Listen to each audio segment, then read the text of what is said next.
So, hello and welcome to another episode of Black Women Parlay. Now, for those of you who don't know, I'm Leanne Mair, your host for today, founder of Black Women Parlay, is one of the hats that I wear. And I do like to be outdoors. So, as a Black woman, I didn't always see other Black women around, whether it was on the slopes, in the mountains, or whatever. And in the past, I think it's 3 or 4 months, I've been actively on a drive to look for other Black women who live their lives authentically, intentionally. And this is how I came across Rhiane.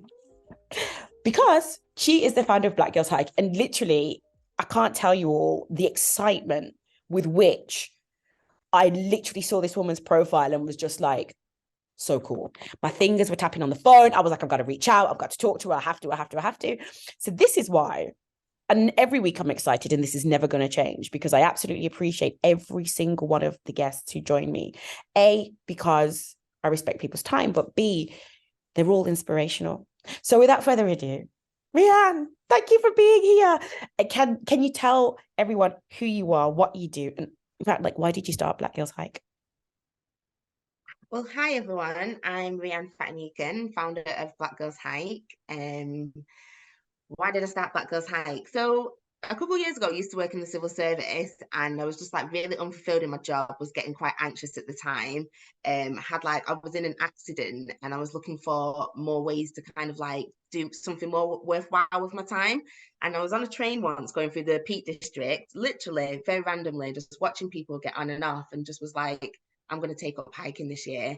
And then I made this little video on my phone and was just like taking up hiking, tagged it Black Girls Hike, started an Instagram page, and it kind of just went from there. But I think the main motives behind it was all about creating a safe space, because one of the things that I've always kind of thought about hiking and that I've always noticed is that you don't see much representation in hiking. So it's not something that we grew up doing as like a family. I didn't know Mm-mm. people in the community that necessarily did it. It was just kind of like a Black people don't necessarily hike. It's not one of the main pastime kind of things. And I was just like, do you know what? We live on the doorstep of the Peak District. It's really beautiful. It's free. Like being out in nature is just amazing for your mental health, your physical health. And I was just like, I want to try something new. But I want to do it with people that are similar to me, like-minded, people that might not have had exposure as well. And yeah, basically just kind of wanted company really to go out hiking with, and also to challenge stereotypes as well about what we actually do. Because I think a lot of the time when you don't see yourself represented in stuff, being excluded from things, it just becomes the norm. And over time, a lot of people don't challenge those things. Do you know what I mean? So it's just like, it's not just about challenging stereotypes outside our community, it's about challenging stereotypes from within as well. And I realized that once I actually started hiking and like getting into the outdoors, that I kind of had like a lot of limiting beliefs and kind of like barriers, if you know what I mean. And a Mm-hmm. lot of those you kind of like create by not really interrogating things properly. Mm-hmm. Mm-hmm. Definitely. I think there's this part in what you said where I think about this. We have to remove our existence or our validation from the white gaze. We've internalized what should and shouldn't be quote unquote Black activities. And hiking, just like sometimes some in many ways, swimming falls into that category of Black people don't do, when that's not the case at all. But like you said, if you don't see it, you don't believe it. Mm. If you don't do it, and this is the other part, not everybody always wants to be the first, and not everybody has the character set where they want to either be the first or the only, which I completely appreciate. And hiking is one of those things that, like you said, it's you live on the edges of the Peak District. I used to drive up to the Peak District to go for walks. Like, it's there. You don't necessarily have to have super duper gear just to go for a walk and enjoy it. And hiking, sometimes what used to scare me was putting my husband aside, because when he says a hike, he really means like this, but like, and I mean vertically high, but like hiking doesn't have to be this thing where you're crawling on your hands and knees and it's super steep. You Mm-hmm. can have gentle hikes, walks, And as you said, it's this part around connecting with nature. Mm-hmm. Definitely. It's about connecting with nature, but then also I can see what puts people off hiking. It's the language that we use around the outdoors that can be kind of like alienating to people. Things like endurance, challenge, like ascent. Like a lot of people don't really necessarily know what that means, and it kind of like it can put them off. But then yeah, being connected to nature, I think that's like the most important thing about it, because if you think about kind of like our history, where we're from, like being connected to nature is like really inherent with us, if you know what I Mm-hmm. mean. And it's kind of like over time, through kind of like the way that society is kind of like, basically it's the way things manifest, how racism manifests, inequalities manifest, that you kind of, that connection to nature is kind of severed. And so yeah, it's about making people realize why that's so important and how much it can benefit them.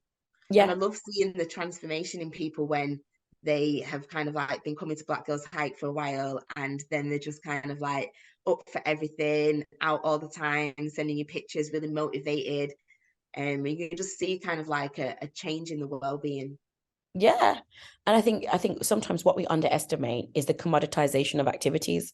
And don't get me wrong, when it's winter, I've got like all my gear for everything that I could ever possibly need. I know. But like with anything, like when someone says, oh, I don't have the right trainers to go jogging, as people said, just run. People run, the best type of running is barefoot running. So that people even tell you don't need shoes. It's this mindset as well that these activities are freely available. They have been commoditized to generate people's income and create business models. But you can, as long as you dress warm, if it's a cold day, you can do all of these things without needing gear. You can just do it. Because the ultimate goal is, as you said, get that fresh air on you, get that, that those walks in you, get your blood going, have a look. And I really liked how you said, we as a people in general are connected to nature, but we've been removed from it. We've been removed from it into different surroundings. So it's rebuilding that connection. Mm-hmm. Yeah, definitely. And I feel like nature feeds your soul for so many different creative outlets. For example, I've started doing watercolors recently again. And even though like I really love urban scenery, when you go out like this weekend, there's like 10 centimeters of snow on the trees. You can't help, even if you're not talented, you can't help but want to be inspired. When plants are Mm-hmm. growing, you can't help, like for me anyway, I can't help but want to know what flower it is, to pick wildflowers, to make it inspire, like to do wildflower arrangements on the table. Like it inspires, it influences so many parts of your life when you see that we live in a living, breathing organism. It's not just cities are great. This is nothing about city living, but you can still see nature in cities too. But your appreciation once you go further out of what you see in the city, Mm-hmm.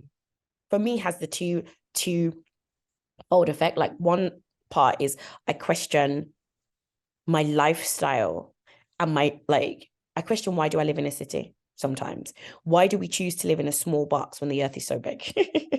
Mm-hmm. True. Why don't True. we live as expansively as the world is? And then the other part when I go out into nature is you just have this deep appreciation as to how small you are, the trees, the sky, the mountains, the rivers. Exactly. Yeah, All exactly. there. So there. That's the one thing I love about nature, is I call it like my one constant inspiration, because like that train journey that I started in the Peak District is kind of like I'm still on that journey, but like being out in nature, it's constantly inspiring me. Like I love learning about new things. Just applied to be a park ranger in the Peak District. I have that. I'm always like trying to find out what things are. I've got like bird net and plant net, Mm-hmm. the apps on your phone. And I just think as well, like the more you know about it, the more ways that you can actually enjoy nature as well. And that's what I love. It's kind of like, yeah, it's abundance, isn't it? Mm-hmm. That yeah, I do feel really grateful sometimes. Sometimes you're just like, oh, look at this. Like when you see something Yeah. like beautiful abroad, like a hummingbird or something, and you're just like, can you imagine? Yeah, it's just you take those moments and there's a level of purity about Mm. enjoying those moments. And like you said, like I have this little app on my phone too that recognizes plants and leaves. And when I go with my kids and we go for walks, and we haven't done it for a while, but you can take the picture, it tells you about the leaf and stuff. Just Mm. building that level of appreciation now, building that innate, I still remember there's this book that my grandma used to have, like from back in the day. They've rebranded it, but it was called Foods That Harm and Foods That Heal. And even just, when you got poked by stinging nettles and you used to go get your dock leaf and you'd rub it on to Yeah, yeah. even just having an understanding about the medicinal powers of some of these things. And I'm not saying you have to go deep into it, but just understanding that like there is so much on our doorstep. There is so much knowledge waiting right there for us to learn. And when you open the door to it, there's just another, it's so much more than just hiking. Mm-hmm. It is. It is. It's a life. It's more than a lifestyle. I feel like it's fully living once you're kind of like living and breathing and appreciating nature all the time, and like being at one, is in like feeling like you're part of it. I feel like that's really living. You feel more alive, definitely, when you're in the outdoors. I mean, I'm not going to lie to you though. I don't like things with wings. So like I can be having a great, yeah, look at your face. You're like, what? I'm like, yeah, nope. Apart from like chicken and poultry on my plate, I don't like things with rings. So like dragonflies, hate them.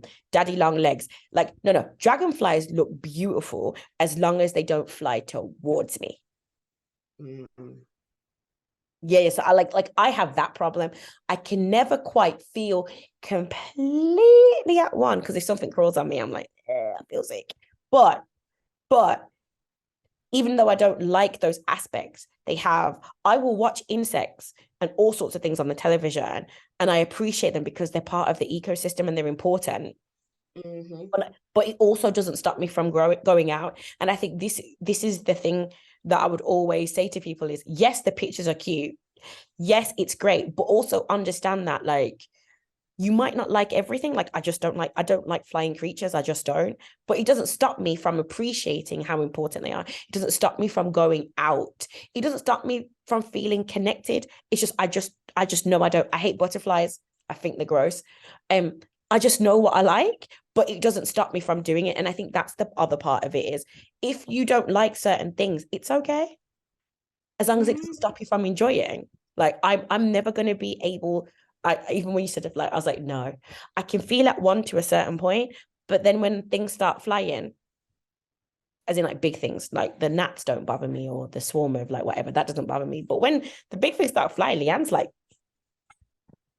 that's I don't mind wasps. I don't mind bees. I don't mind. We have these like giant bumblebees over here, like they're like this big. And you're not allowed to if you kill wasps and bees here you get fined like 10,000 euros. But so like all of that I can live with. Like literally we plant lavender to encourage the bees to come.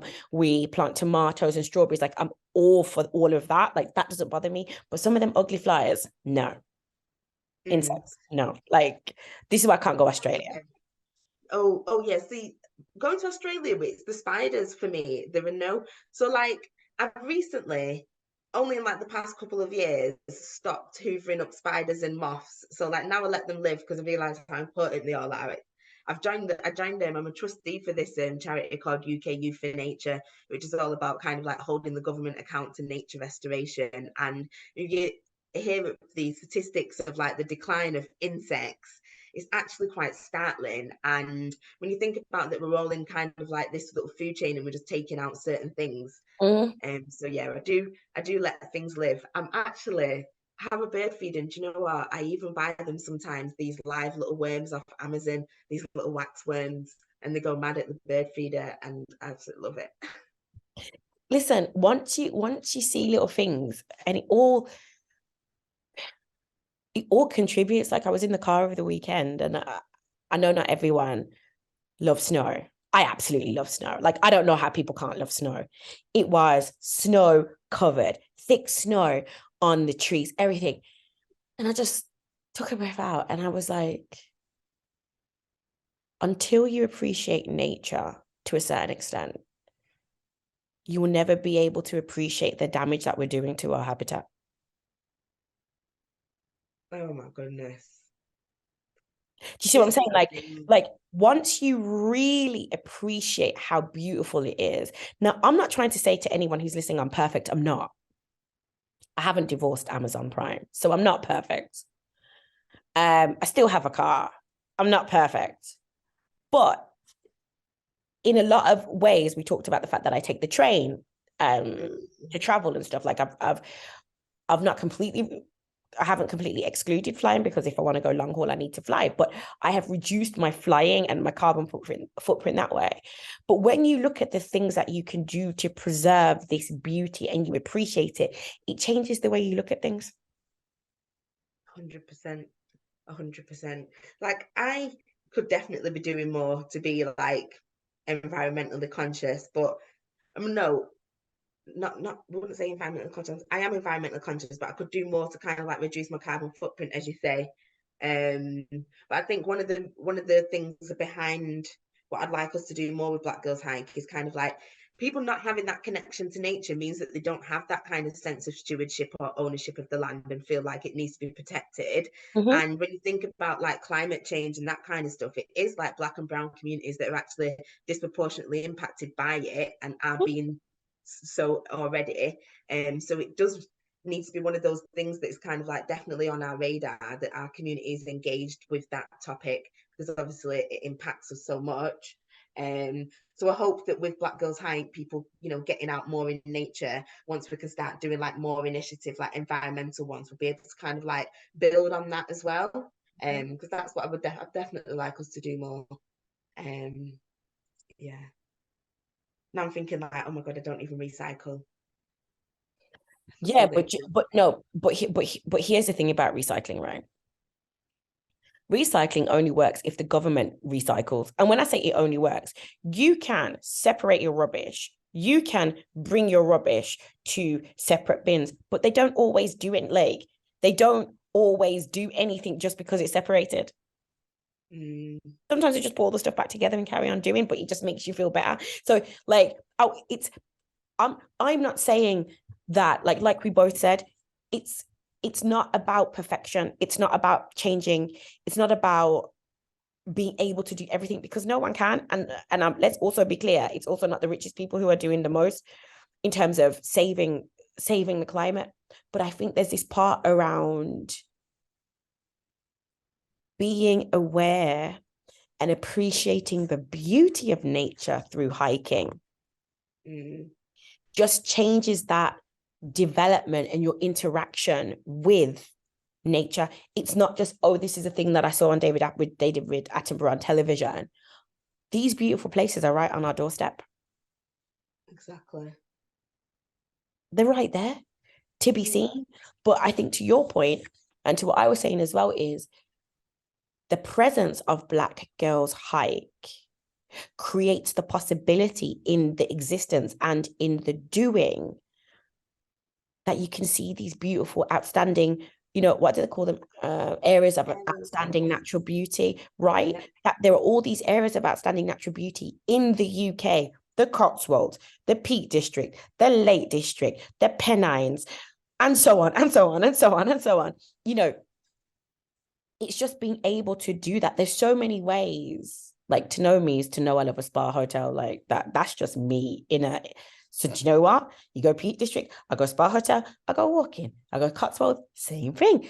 It caters to both of the things that I like, right? Mm, And I think for a lot of people, it's getting to that point as well where they understand you can combine what you like with this. It doesn't have to be camping. You don't have to stay in a, what did they call them? Forgot them. What they call tent. them? No, Like them. Oh, hostel. yeah, that's it. Hostel. I was like, what's the word I was looking for? I was about to say motel, but that's American.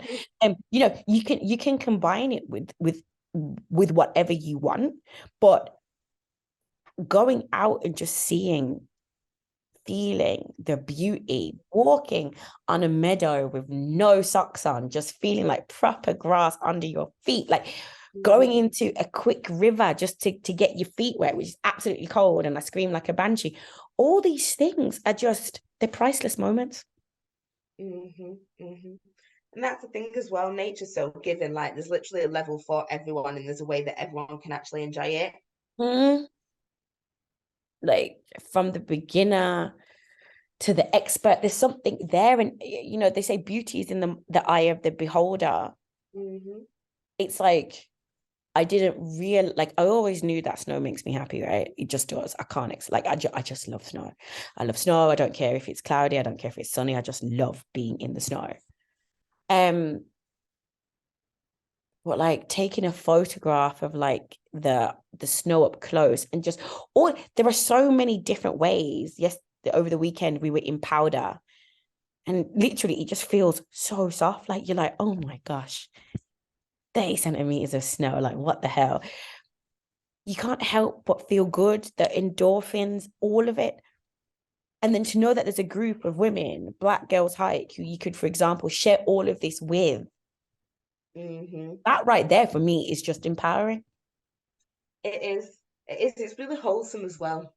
Like, you just feel really content. Do you know when you're just out there doing something you enjoy, like getting on with people, like having those like meaningful conversations, that kind of like connection, like you're connecting to other people, you're connecting to nature, and it's just kind of like fills your cup. Because everyone's there just for the same thing. And Yeah. I think it just takes away that layer and boundary of awkward. Like, not everyone's awkward, but you know what I mean? Like that. Because there are two things that bring you together: you Black girls, and you want to Mm-hmm. be in nature. Like, Yeah, exactly. so the base level is already established, Mm-hmm. and you just build on that, and the conversation and the inspiration and the impact it has on you in daily life, that right there is a source of joy. And I love that word wholesome. Like, it really is Mm-hmm. wholesome. Mm. But it's like what you said then about the inspiration and the like the impact it has on your daily life. Like, I really like the fact that people come to Black Girls Hike and kind of like get boosted by being in such an unapologetic space, that it kind Mm-hmm. of like allows them to carry that energy in other spaces that, they might not have had that before. Do you know what I mean? Mm-hmm.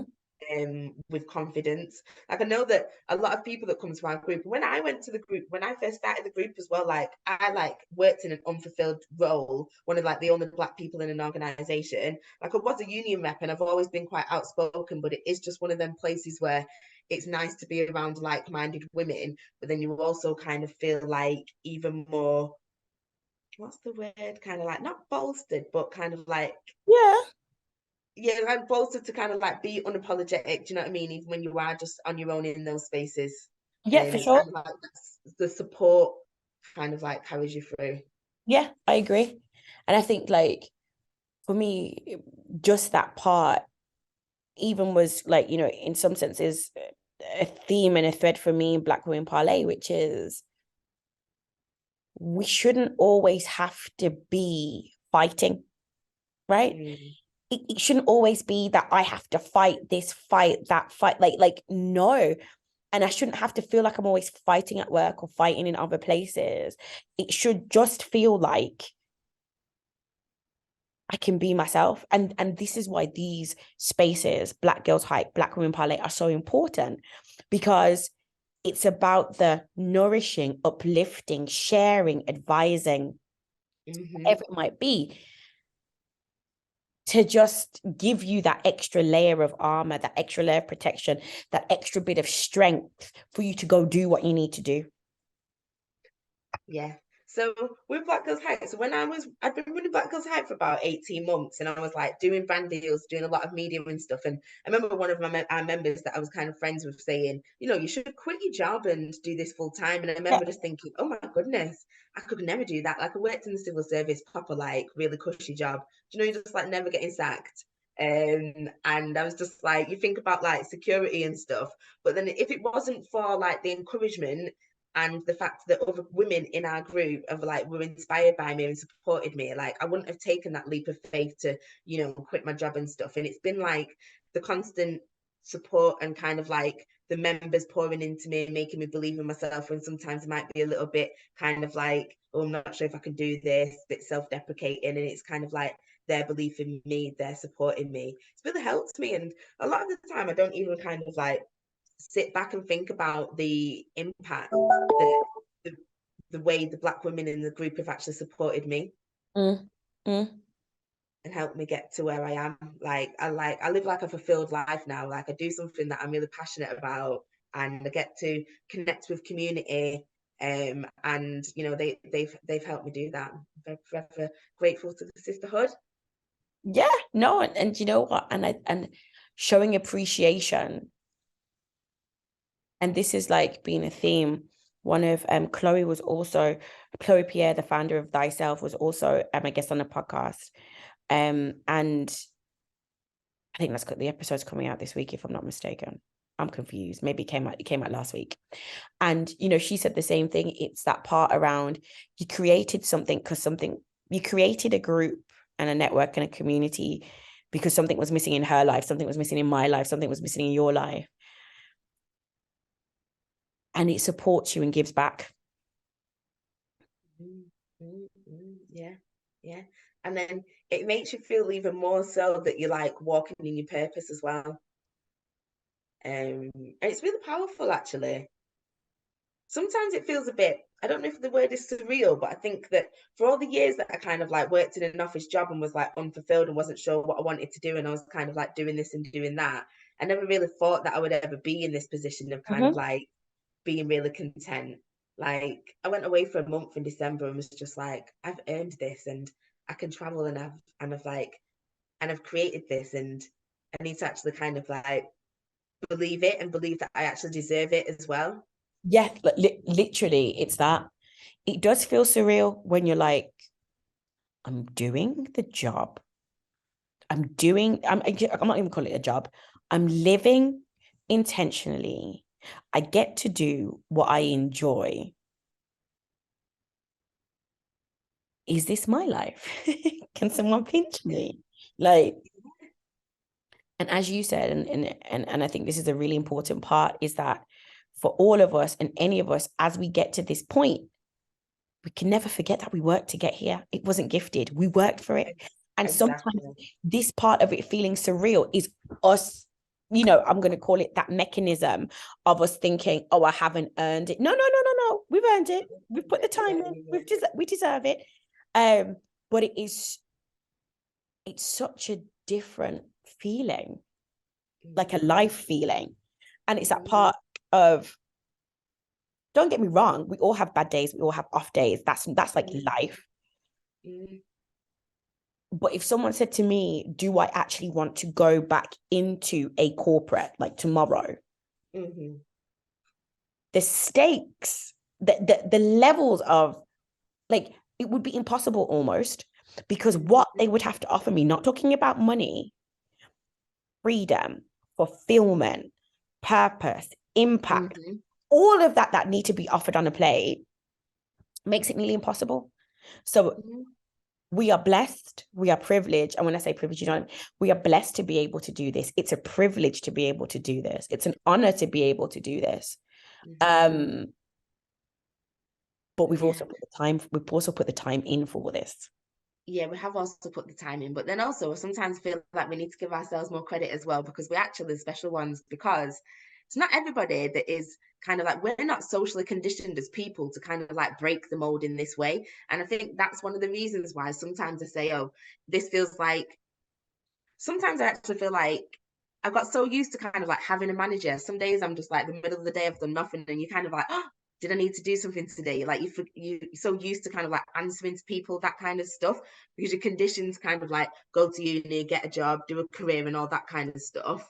And no one ever tells you to train you to kind of like go out and be your own leader. Right. That's not what you're, and we have long confused corporate for security. Now, if one thing that if I had to say, I know because we've got to wind up now, but if there is one thing that I would say to anybody is walk in your purpose, because if Alphabet, Microsoft, Amazon, Three of the richest companies on the globe are laying off people. It tells you that there is not security within corporate.